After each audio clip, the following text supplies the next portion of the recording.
हे दोस्तों, आने वाले समय में मैं डीजेएस दिनकरन की स्वर की गवाही को लेकर आने वाला हूँ, जिसमें डीजेएस दिनकरन ने बताया है कि पतरस कैसा दिखता है, पौलुस कैसा दिखता है, दाऊद कैसा दिखता है, यहोवा पिता कैसा दिखता है, स्वर्गदूत कैसे दिखते हैं, वो सब कुछ उन्होंने बताया है। मैं उन्हें एक-एक कर कर लेकर आने वाला हूँ और मैं चाहता हूँ कि आप उन्हें मिस न करें, क्योंकि मैं पहले भी गवाही बहुत बना चुका हूँ और आपने उन्हें मिस किया। तो इसलिए मैं चाहता हूँ कि आप सब्सक्राइब बटन की बेल आइकन को ज़रूर दबा लीजिएगा, ताकि वीडियो सबसे पहले आपके पास पहुँच जाए।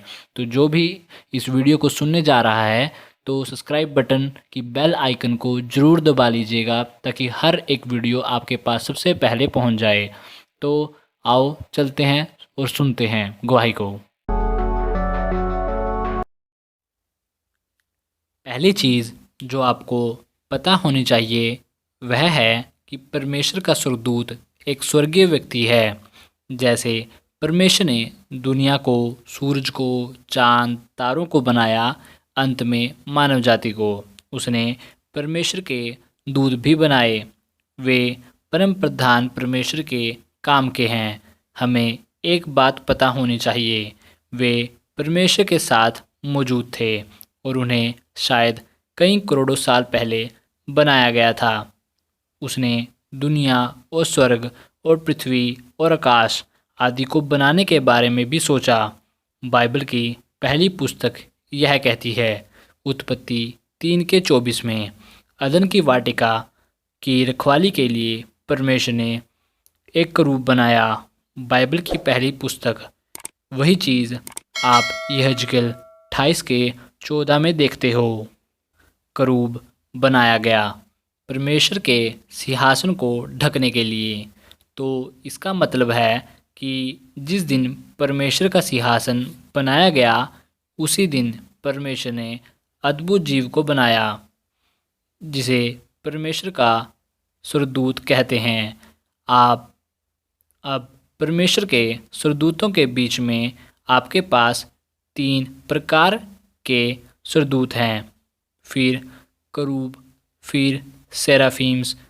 परमेश्वर के स्वर्गदूतों में से कुछ ऐसे हैं जो सिर्फ माता पिता, लड़कों की तरह इस्तेमाल किए जाते हैं, लेकिन कुछ अलौकिक शक्ति और क्षमता से संपन्न हैं।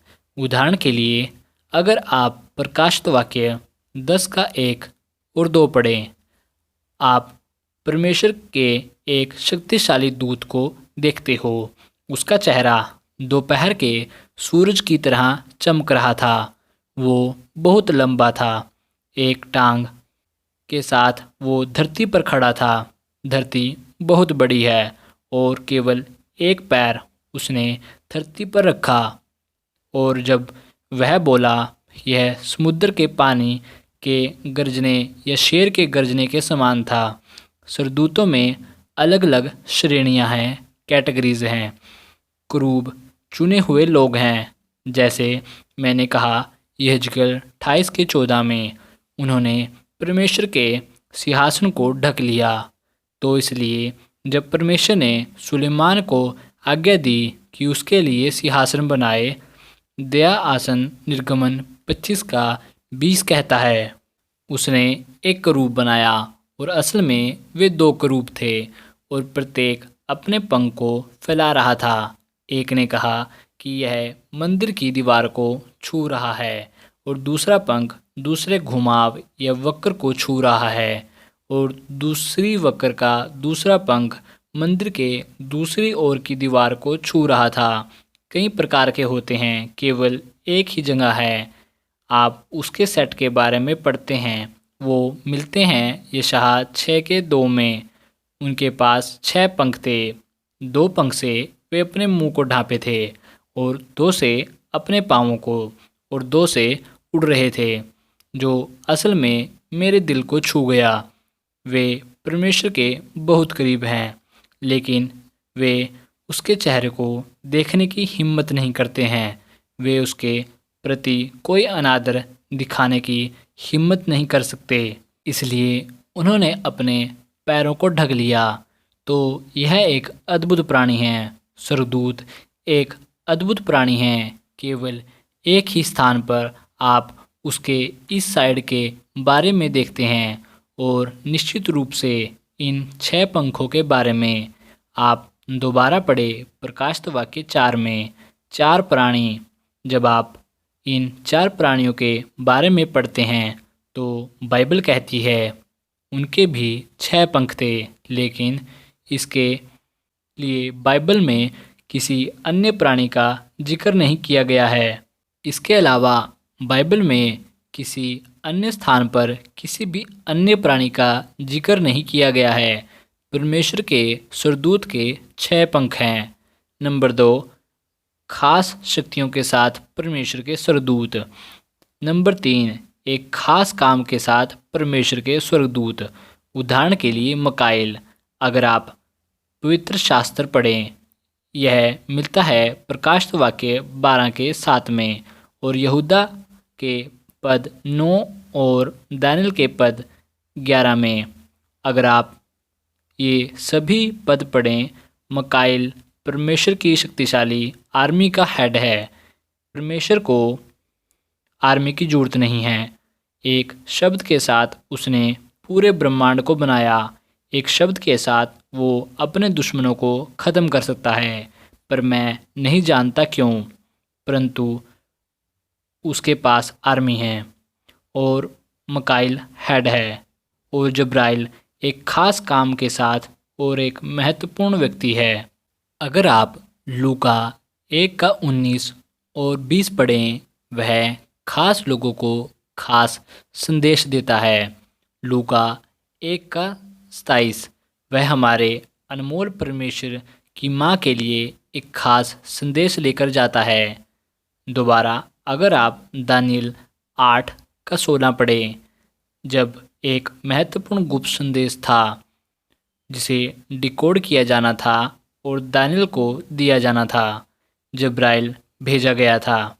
और दोबारा दानियल 9 के 22 और 23 में यह केवल जब्राइल था जो दानियल के आगे प्रकट हुआ और कहा, दानियल, जिस दिन से तुमने प्रार्थना की, परमेश्वर ने तुम्हारी प्रार्थना सुनी, लेकिन अब उसने मुझे उत्तर के साथ भेजा है। उसने कहा, दानियल, तुम परमेश्वर के बहुत प्रिय हो, बहुत बहुत परमेश्वर के प्रिय, इसलिए मैं खास तौर पर आया हूँ।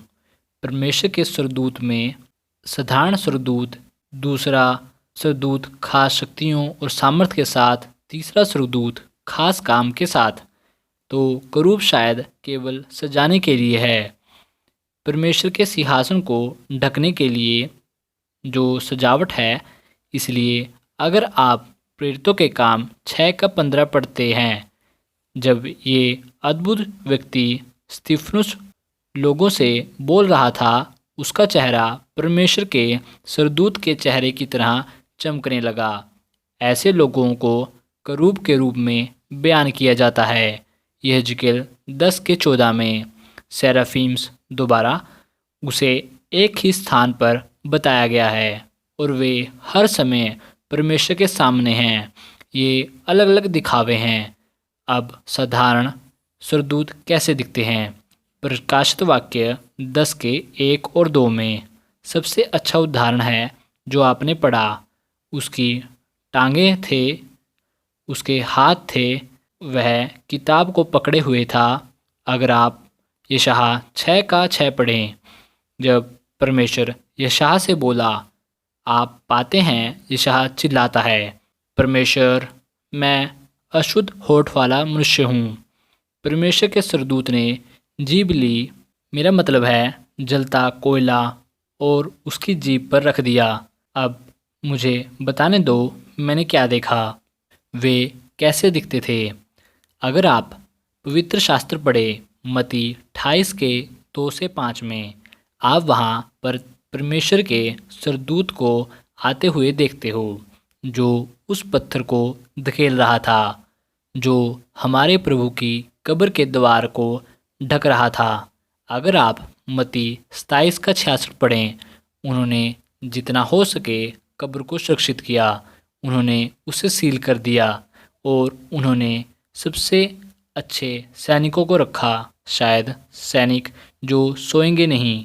हमारे परमेश्वर की खाली कब्र की रक्षा के लिए। पर केवल एक स्वर्गदूत आया। यहेजकेल 1:8 में यहेजकेल को परमेश्वर के एक स्वर्गदूत का दर्शन हुआ। तो वह कहता है कि उस मनुष्य का हाथ कैसा था। तो जो उस स्वर्गदूत का था कि उस मनुष्य का हाथ कैसा था जो उस स्वर्गदूत का था।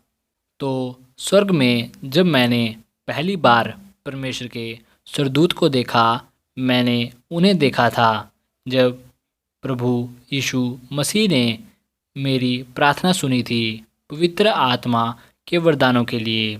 जब मैं प्रार्थना कर रहा था, करीब 1 महीने बाद मैंने परमेश्वर की सामर्थ ग्रहण की थी।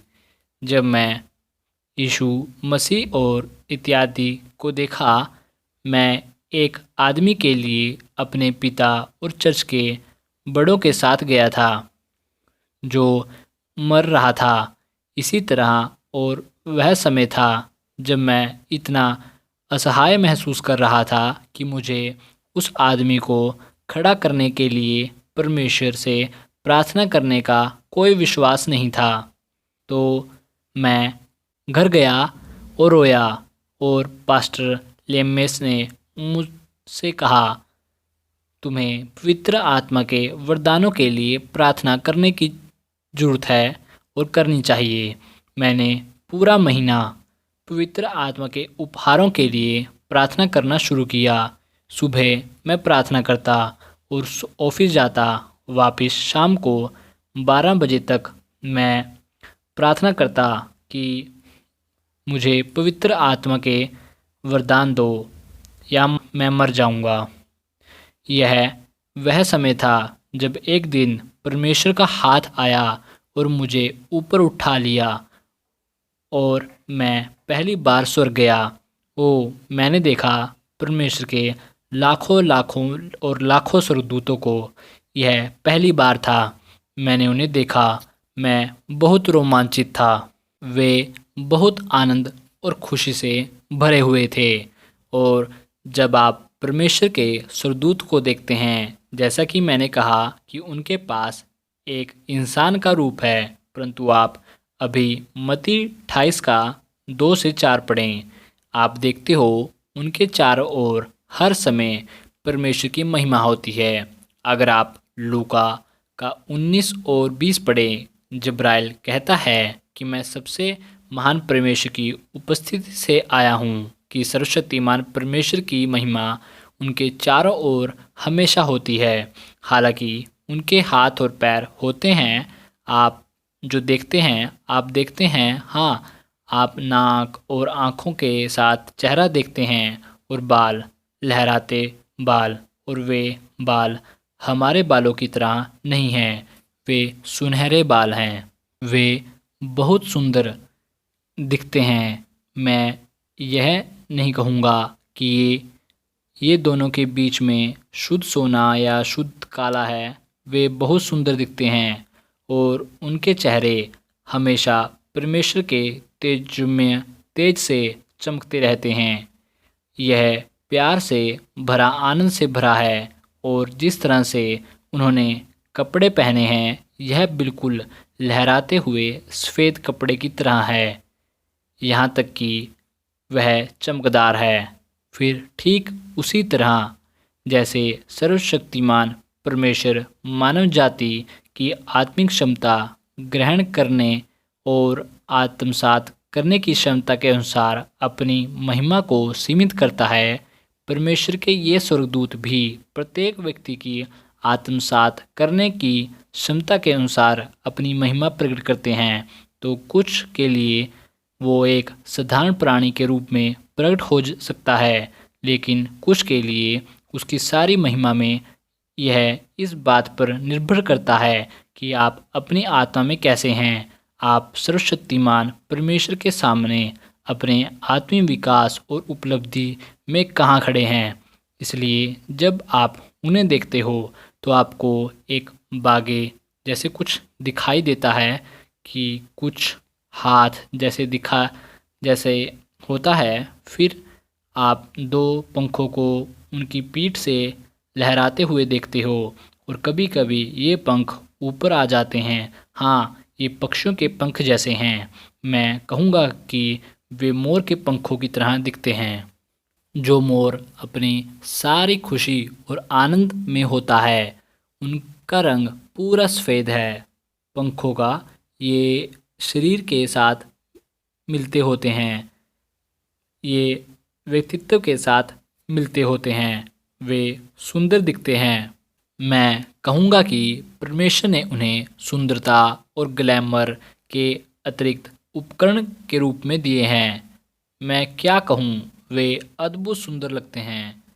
वे बहुत सुंदर लगते हैं, लेकिन कई बार मैंने इन पंखों को ऊपर देखा है और ज़्यादातर समय ऐसा होता है कि जब वे कार्रवाई में होते हैं। उदाहरण के लिए, एक बार मुझे एक विशेष स्थान पर प्रचार करने के लिए आमंत्रित किया गया था और उस शहर में बहुत हंगामा और अनचाही समस्या थी और जिन लोगों ने मुझे उस मीटिंग के लिए आमंत्रित किया था, वे थोड़े झिझक रहे थे कि क्या मुझे वहां आने के लिए आमंत्रित किया जाए। समस्या मेरी वजह से नहीं थी, बल्कि वहाँ कोई और समस्या थी। एक गुट था, इसलिए वे थोड़ा हिचकिचा रहे थे। लेकिन मैं अपने कमरे में प्रार्थना कर रहा था। इन सभी घटनाओं की समस्याओं और घटनाओं और खतरों से अनजान था। एक परमेश्वर का स्वर्गदूत आया और उसने कहा, आओ, यह जाने का समय है। जैसे ही मैं गया, मुझे लगा कि सब कुछ अनुकूल नहीं है। मैं मंच पर चढ़ गया और प्रार्थना की। अचानक मैंने अपनी सीट के दोनों तरफ पर परमेश्वर के दो शक्तिशाली स्वर्गदूतों को देखा जहां मैं बैठा था और उन्होंने उस ओर कहा और उनके पंख ऊपर उठे हुए थे। उनके चेहरे ऐसे कठोर थे मानो वे युद्ध के लिए तैयार हों। चाहे जो हो जाए, तुम्हें अपना काम करना होगा और हम तुम्हारी रक्षा करने के लिए मौजूद रहेंगे। मेरा मतलब है, क्या उत्साहित करने वाला है। और आप शेर बन जाते हैं जब वे आते हैं और आपके पास खड़े होते हैं। और इसी तरह जो लोग तबाही मचाना चाहते थे, वे हाथों में टॉर्च लिए और घातक हथियार लिए आए थे, पर बिना किसी कारण के अचानक उन्होंने सब कुछ नीचे रख दिया और मीटिंग में बैठ गए। और आखिर में जब मैंने कहा कि मेरे दिल में एक भावना है कि आज रात मैं हाथ रखना और उन सभी के लिए प्रार्थना करना पसंद करूंगा जो प्रार्थना कराना चाहते हैं। बहुत कम ही मैं ऐसा करता हूं, लेकिन पता नहीं क्यों। लेकिन पहरेदार ऐसा कहते हैं। जब मैं मंच से नीचे आया, जब मैं बैठा, लोगों को लाइन में अपने पास बुलाया। देखो, वही लोग मेरे सामने दंडवत करने आए, परमेश्वर के आशीर्वाद के लिए बहुत प्यार से। उनके पास मेरे खिलाफ कुछ भी नहीं था, लेकिन कुछ समस्याएं थी। परमेश्वर का शुक्र है कि जब आप स्वर्गदूतों को उनके पंखों के साथ देखते हो, तो मुझे पता है वे एक्शन में हैं। वे दृढ़ हैं। वे कहते हैं कि आओ, जो भी हो, हम इस तरह की चुनौती का सामना करेंगे।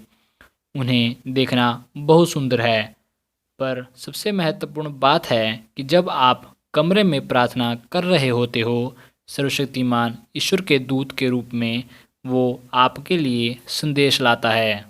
अब जकरिया, जैसे मैंने कहा, लूका के 19 और 20 में जकरिया लंबे समय से एक बच्चे के लिए प्रार्थना कर रहा था। परमेश्वर की वेदी पर जब्राइल दिखाई देता है और कहा, ये परमेश्वर की तुम्हारे लिए इच्छा है। तुम्हारी प्रार्थना का उत्तर दिया गया है। तुम्हें एक बच्चा होने वाला है। तो ये आदमी उससे बहस करने लगा कि यह कैसे हो सकता है, और उसे वो पसंद नहीं है जब वे आपका संदेश लाते हैं।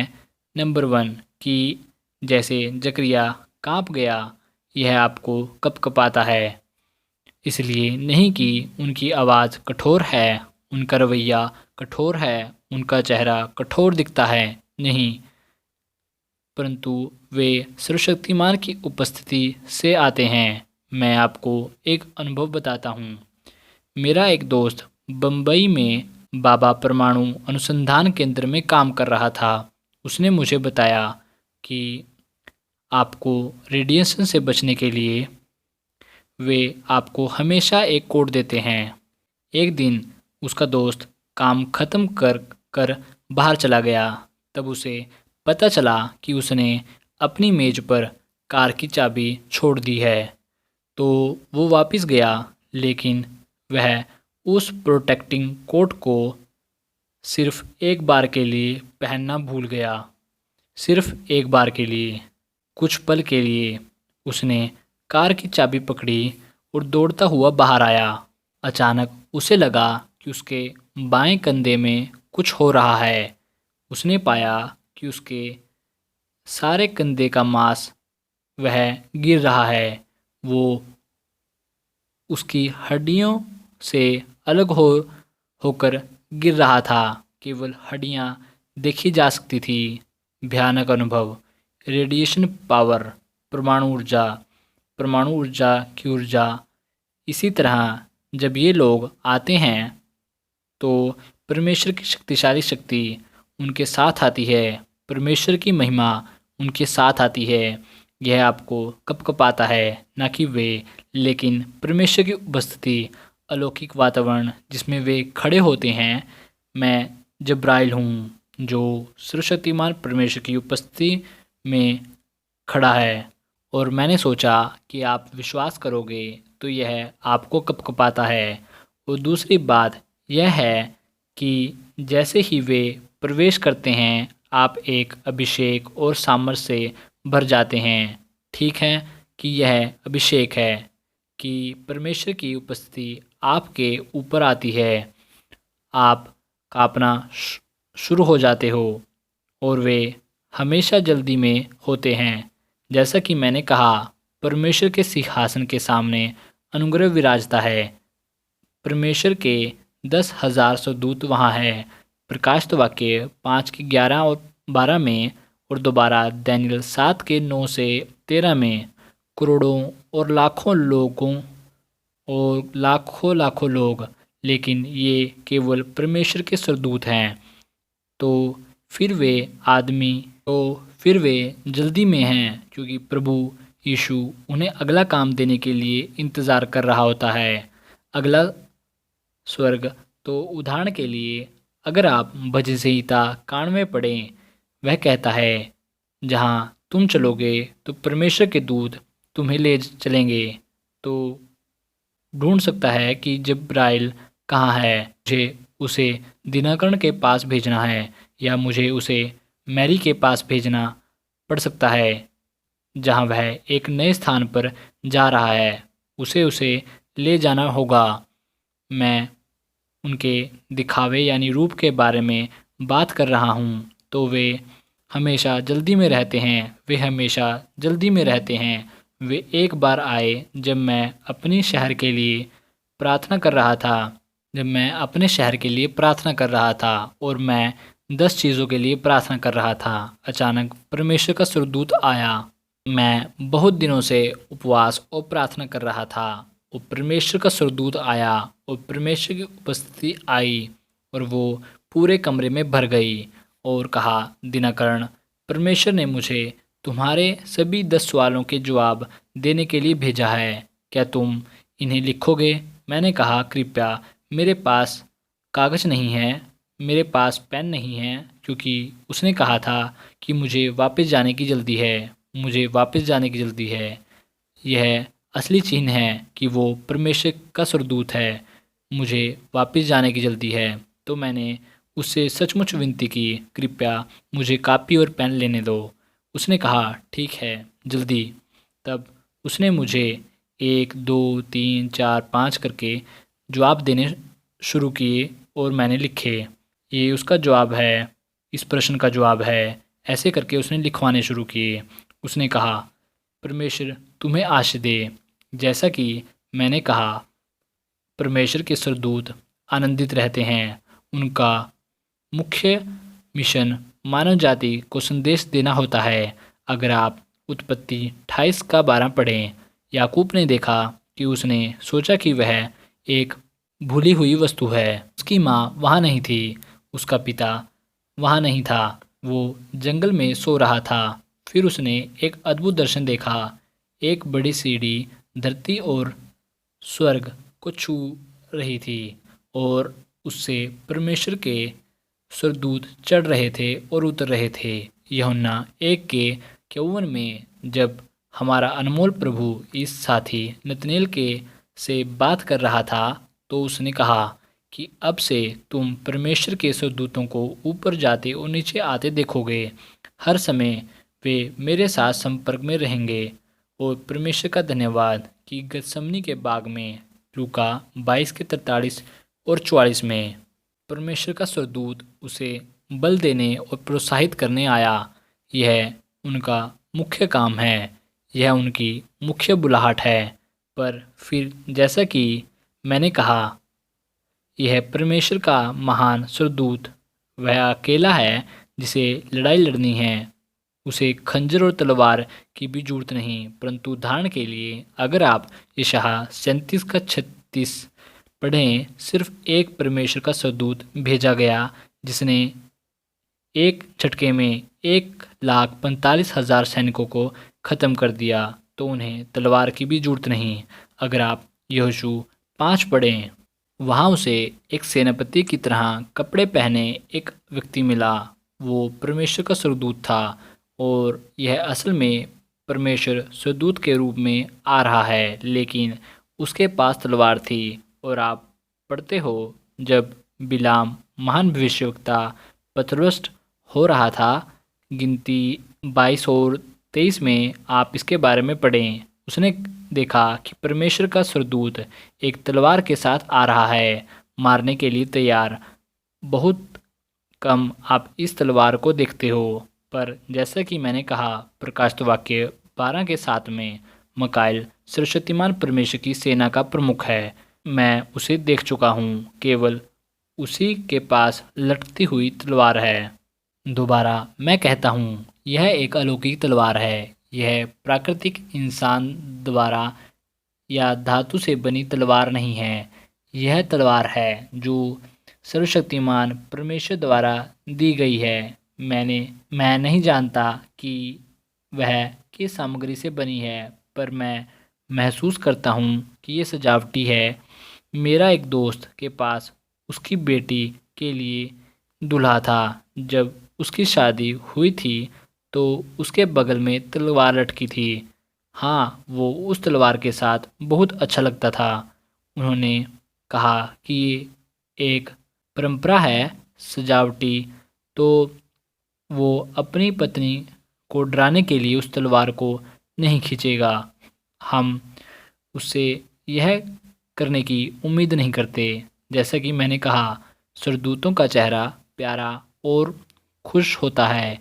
वो आपको खुश करते हैं और वो आपको प्रोत्साहित करते हैं। कई बार वो आपके साथ रोते हैं। और जब्राइल स्वर्गदूत एक हंसमुख अच्छा साथी है। स्वर्गदूत जब्राइल बहुत मुस्कुराता है। मैंने उसे हमेशा बहुत खुश देखा है। वह हर समय परमेश्वर के आनंद को बिखेरता है। आप देखते हो, जब वो दानियल के पास आता है, वह कहता है, दानियल तुम परमेश्वर के बहुत प्रिय हो। परमेश्वर ने उसे यह कहने के लिए कभी नहीं कहा। आपको क्या लगता है, घड़ी शाम 6:30 बजे कैसी दिखती है? दोनों सुई नीचे होती है। कई बार परमेश्वर से अपने लोगों को बचाने के लिए प्रार्थना करना। आपका चेहरा ऐसा क्यों है? आप परमेश्वर के प्रिय व्यक्ति हो, तो वो हंसमुख साथी है। पर मकाइल का चेहरा बहुत कठोर और सख्त है। तो 1985 के करीब की बात है कि मेरा हताश और दुख से टूटा हुआ मन था, क्योंकि मेरी दोनों किडनियां फेल हो गई थी और मुझे कोई उम्मीद नहीं थी। तो हम आंसुओं में थे और हम हॉस्पिटल के उपचारों से गुजर रहे थे और सभी प्रकार के उपचारों से गुजर रहे थे और इसलिए सब कुछ दर्द भरा हुआ या कहूँ दर्दनाक। एक दिन 23 जुलाई 1985 को मैं अकेला बिस्तर पर पड़ा था। बस मैं हॉस्पिटल से आया ही था। मैं अकेले बहुत हताश था। मेरी विश्वास योग्य पत्नी और बेटा पॉल थोड़ा आराम करने के लिए गए थे क्योंकि वे 24 घंटे मेरे साथ परेशानी में रहते थे।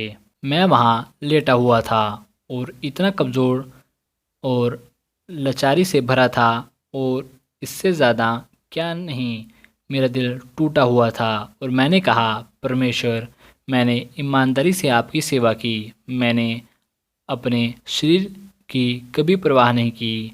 मैंने अपना सारा समय प्रचार करने और लोगों के लिए प्रार्थना करने में लगाया कि आपने मुझे क्यों छोड़ दिया, मेरे साथ क्या होने जा रहा है, मैं कब तक ऐसे ही रहने वाला हूँ। अचानक परमेश्वर का स्वर्गदूत प्रकट हुआ। उसने कहा, 1 अगस्त को तुम आज़ाद व्यक्ति हो गए। मैं हैरान हो गया। हाँ, उसने 1 अगस्त कहा। तुम 1 अगस्त को आज़ाद हो गए। तो वो गायब हो गया।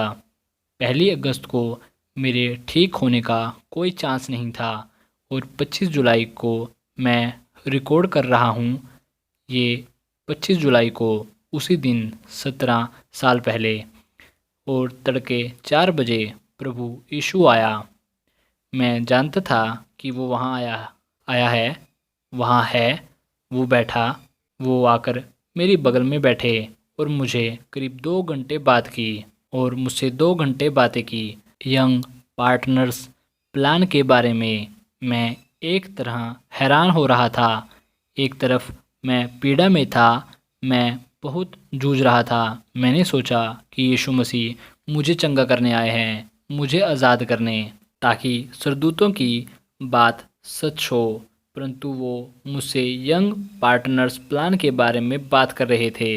उसने कहा, बेटे, बहुत बहुत जवान बच्चे तुम्हारी सभा में आते हैं, तुमने उनके लिए क्या किया?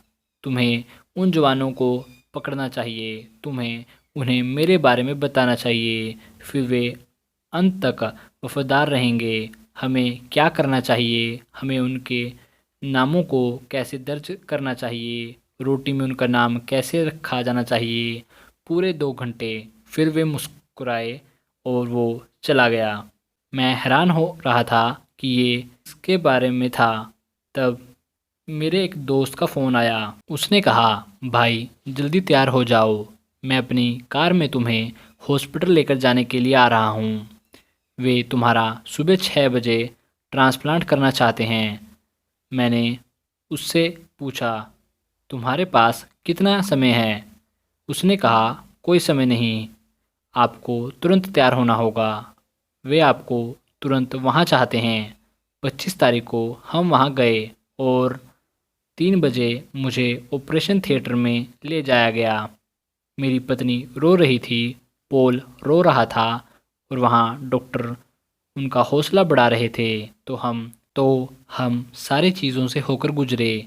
यह एक दर्दनाक अनुभव था कि आज मैंने परमेश्वर से प्रार्थना की कि मैं हॉस्पिटल में काफ़ी दर्दनाक अनुभव से गुजर चुका हूँ। अब और कोई हॉस्पिटल नहीं। अगर तुम मुझे घर लेकर जाना चाहता है तो मुझे घर ले जा, और जब मैं सोता हूँ या जब मैं ठीक होता हूँ तो मुझे हॉस्पिटल मत भेजो और फिर मुझे घर ले जाओ। मुझे घर ले जाने के लिए आपको हॉस्पिटल में रहने वालों की ज़रूरत नहीं है। यही मेरी आज भी प्रार्थना है। मैं सभी दर्दनाक अनुभवों से गुजरा हूँ। 1961 में गुजरा, 1985, 1990, 1993 में, और 1993 के लिए परमेश्वर का धन्यवाद, मुझे अच्छे स्वास्थ्य में रखा। मैं हॉस्पिटल जाने और वहाँ खड़ा होने की पीड़ा के बिना सुसमाचार का प्रचार करने में सक्षम हूँ। परमेश्वर का धन्यवाद।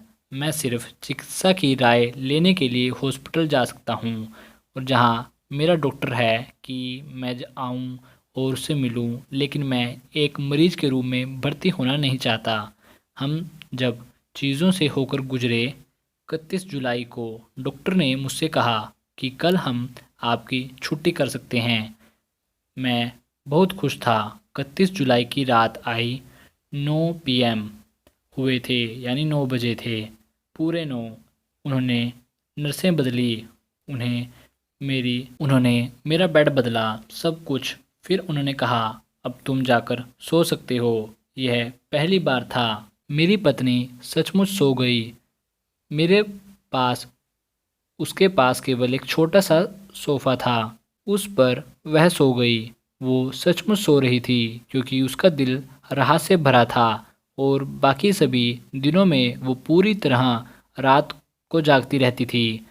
उसे पता नहीं होता था कि वह किस समय मैं उसे पुकारूंगा, लेकिन उस अद्भुत हॉस्पिटल के लिए परमेश्वर का धन्यवाद। अद्भुत हॉस्पिटल के कर्मचारी किसी भी पल आने और आपकी मदद के लिए तैयार हैं। दोबारा 12 बजे फिर नर्स बदली और वह कहती है मैं शैरली हूँ, आपकी नई नर्स। वो मुझे सैमुअल बुलाती।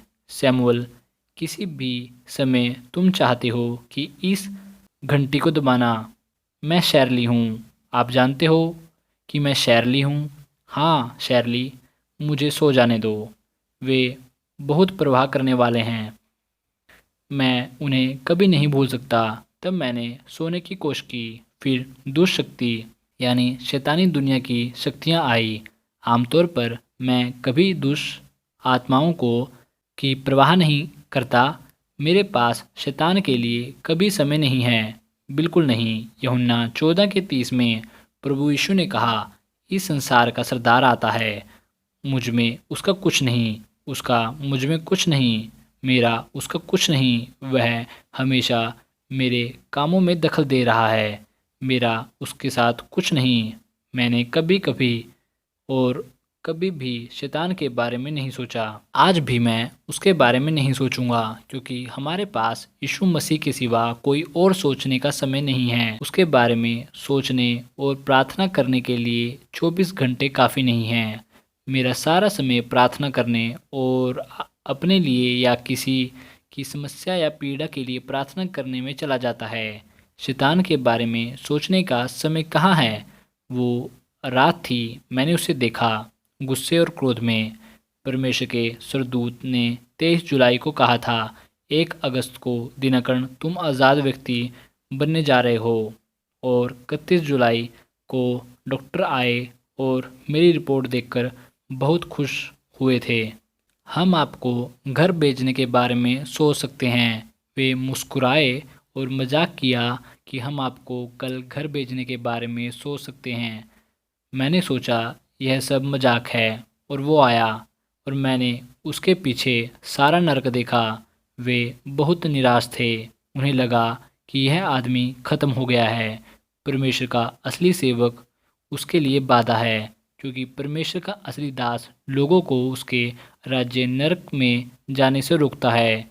वो उन्हें रोक रहा है, वो उन्हें स्वर्ग भेज रहा है। तो स्वाभाविक रूप से शैतान उनके खिलाफ गुस्से में है, लेकिन इससे क्या फ़र्क पड़ता है कि वो नाराज़ है या खुश? वो उसका काम है। हम अपने स्वामी का काम करेंगे। हालेलुया! यह हमारा रवैया होना चाहिए। वो ऊपर नीचे देख रहा था। शैतान के बाकी साथी भी गुस्से से देख रहे थे और उसने कहा, हे दोस्तों, अगर आप चैनल पर नए हैं तो चैनल को सब्सक्राइब कर लीजिए और नोटिफिकेशन बेल यानी घंटी वाले बटन को दबाना मत भूलना, ताकि आपसे कोई भी वीडियो मिस ना हो। मैं इस चैनल पर आपके लिए पोस्टर, प्रॉफिट, पास्टर उन सब की गवाहियाँ और उनके प्रचार लेकर आऊँगा कि परमेश्वर उनसे कौन से काम लिए, उन्होंने ऐसा क्या किया, परमेश्वर की ज़िंदगियों में क्या किया। मैं इस चैनल पर आपके लिए लेकर आऊँगा, चाहे वो पास्टर किसी भी देश से क्यों ना हो। और आखिरी और ज़रूरी बात, इस चैनल को अपने मसीह भाई बहनों और अपने चर्च के लोगों के साथ बांटना मत भूलना, ताकि वे सब मसीह में बढ़ते जाएं और विश्वास में बढ़ते जाएं। तो मिलते हैं दोस्तों अगले हफ्ते। अलविदा।